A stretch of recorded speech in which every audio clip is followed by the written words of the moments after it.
రాష్ట్ర వ్యాప్తంగా సంచలనం సృష్టించిన లగచర్ల దాడి కేసులో కీలక మలుపు చోటు చేసుకుంది.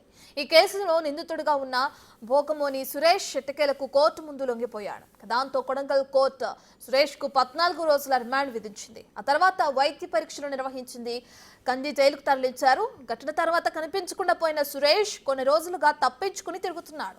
అతని కోసం రాష్ట్ర పోలీస్ యంత్రాంగం పెద్ద ఎత్తున గాలింపు చేపట్టింది. అయినా ఇన్నాళ్లు ఆచూకీ లేకుండా పోయిన సురేష్ ఇవాళ లొంగిపోవడంతో కేసు విచారణలో వేగం పెరుగుతుందని భావిస్తున్నారు.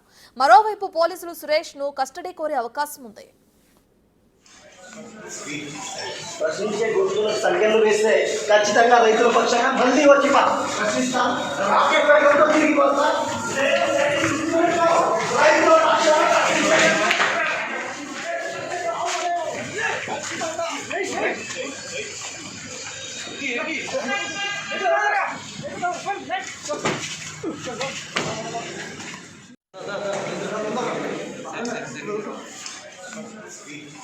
ప్రశ్నించే గొంతులకు సంఖ్యలు వేస్తే ఖచ్చితంగా రైతుల పక్షంగా మళ్ళీ వచ్చి ప్రశ్నిస్తాం. రాకెట్ వేగంతో తిరిగిపోతాం.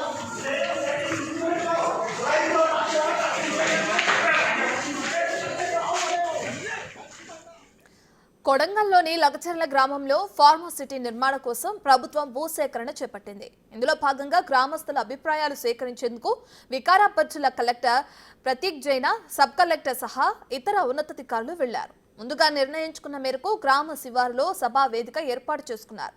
కానీ అక్కడికి గ్రామస్తులు రాలేదు. ఆ సమయంలో గ్రామస్తుల తరపున కలెక్టర్ దగ్గరకు వెళ్లిన సురేష్ అధికారులే గ్రామానికి రావాలని ఒప్పించాడు. కలెక్టర్ వచ్చి నష్టపరిహారం సహా ఇతర అంశాలపై హామీ ఇవ్వాలని కోరాడు. అతని మధ్యవర్తిత్వం కారణంగానే అధికారులు లగచర్లకు వెళ్లారు. అలా వెళ్లిన అధికారులపై దాడి చేశారు. ఈ దాడిలో A1 మాజీ ఎమ్మెల్యే పట్నం నరేందర్ రెడ్డి ప్రస్తుతం జైల్లో ఉండగా ఇప్పుడు సురేష్ కూడా జైలు పాలయ్యారు.